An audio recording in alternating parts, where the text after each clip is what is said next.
Greetings, YouTube. I got some gaming books to show off in this bargain video. We have something from the Sovereign Stone setting, Bestiary of Lorem. We have something from the Arcanus setting, Player's Guide to Arcanus. We have something from the Oathbound setting, the Mysteries of the Arena. We have Sun and Storm, the Dark Fantasy role-playing game, The Codex. Never heard of that. And we have a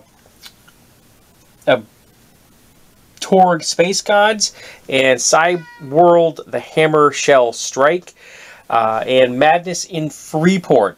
And I picked up those three at a thrift shop for,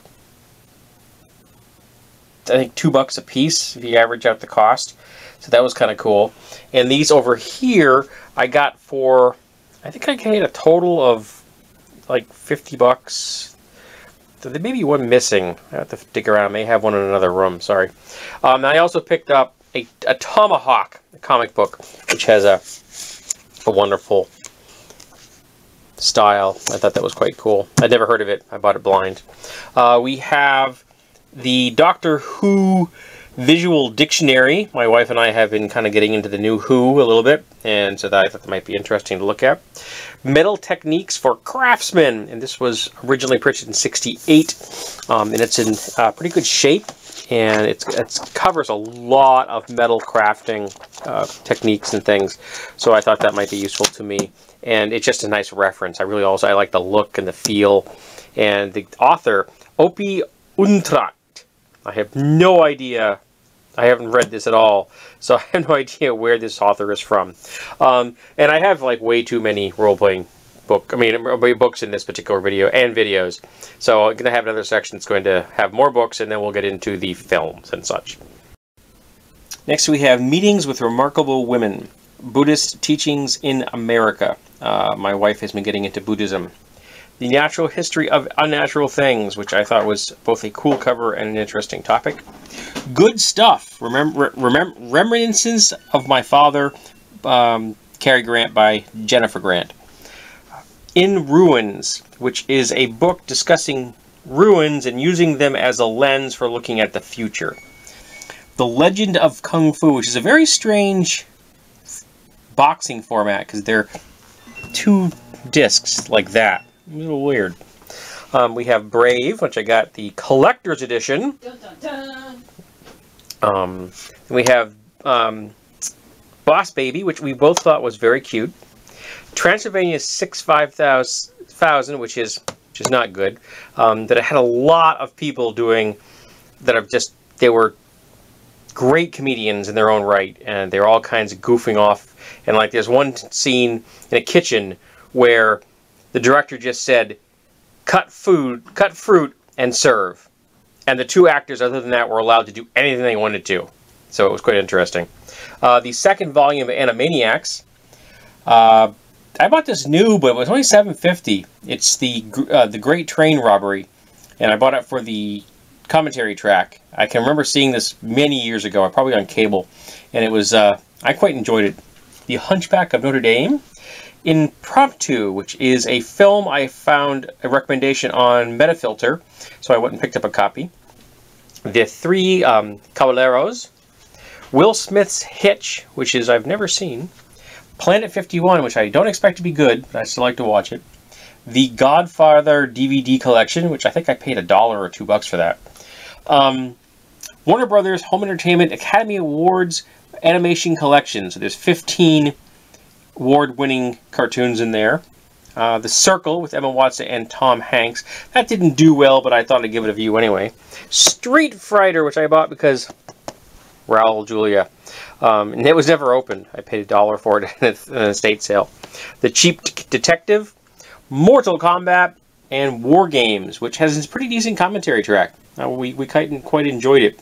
And they discussed some of the flaws in the films that, frankly, I had never really noticed, and I've seen this film numerous times, so it was kind of interesting to see to listen to the commentary track. I also have the remake in my collection. I have not watched that, and I mean I never even knew it hit the theaters, so I don't think it did well. But I'll give it a view someday to see how it compares to the original. But this is a film that just made me smile because it's so archaic, but the actors were so earnest and they were so young, and it was still a lot of fun. The Complete Metropolis, the second season of seaQuest, so I'm going to have to dig up the first one. Atomic Blonde, a film I will not be able to watch with my wife around. The Short Films Collection from Walt Disney and a Pixar Short Films Collection, both of which are very cute, and there was commentary on a number of these shorts, so that was kind of fun to listen to. Air Jaws and Air Jaws 2 for my wife, she's a shark fan. The Blu-ray version of Terminator Genisys. The director's cut of Watchmen, which means I'll get rid of the one I've got now. Season 1 and 2 of the collector's edition of Wild America with Marty Stafford. Marty Stafford, my wife is a fan of nature documentaries. And The Force Awakens. We also found at a thrift shop Robert Downey Jr.'s The Futurist. We haven't listened to that one yet. We found this great Foo Dog. He is just so cool. Soapstone. The base is all carved. Just very cool. My wife was very happy with that one. We have this.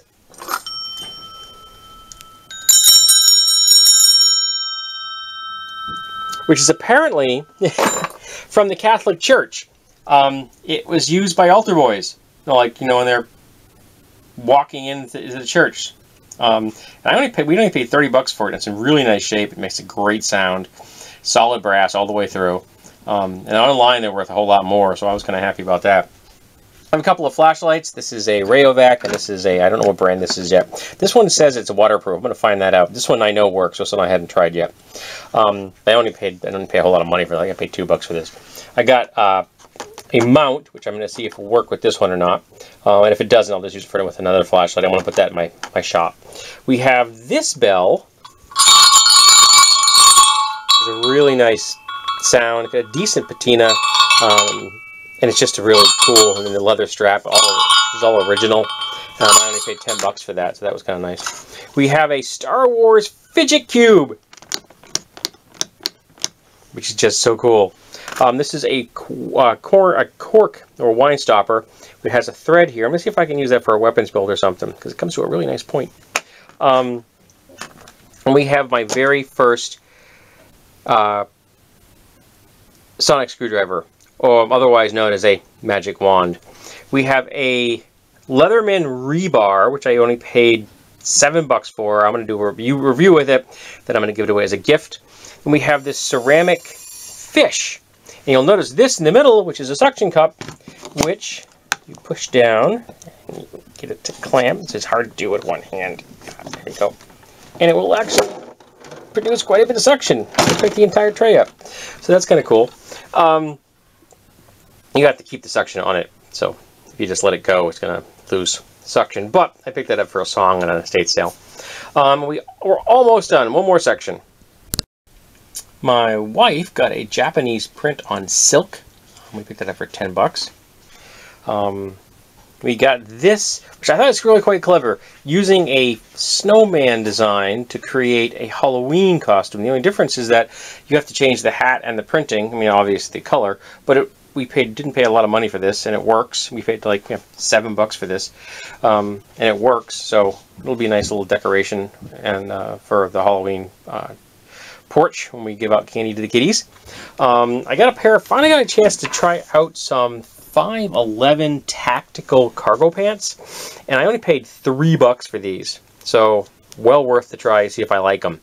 I don't know, I've never tried a pair of these. This is the cotton ones. A lot of them are like the uniform style, so they're polyester. I don't like polyester, but these are cotton. So I'm looking forward to giving these a try, and maybe come back and tell you how I like them or not. A pillow, which is very boring, but I have a pillow on my chair in the living room, which I sit on use for back support, and it's very squishy. And I like the cover because my wife got the pillow cover for me as a gift, and it's hand stitched. So I want to get rid of the inside pillow and get a better pillow, and this is nice and firm. So I will be trying that. We have this weird thing, which is a multifaceted piece of Lexan or lucite, and there's a sphere in the middle.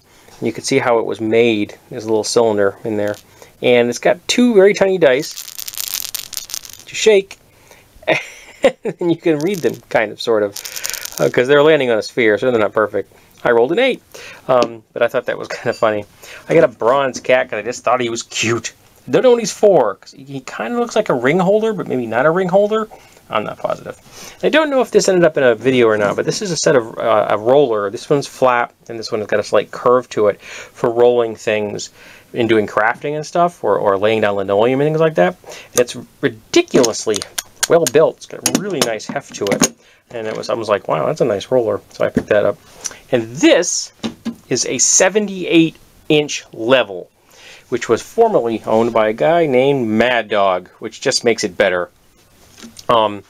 And I picked this up at an estate sale for $5, which isn't bad for a 78-inch level. That's pretty cool. So next time I need to, you know, do a level with a very long object, I've got that very long object. So, apologize for this rather rambly bargain video, but it is now complete. I hope you enjoyed it, and I hope I can get back to you in the near future and tell you how those 511 tactical cargo pants work out.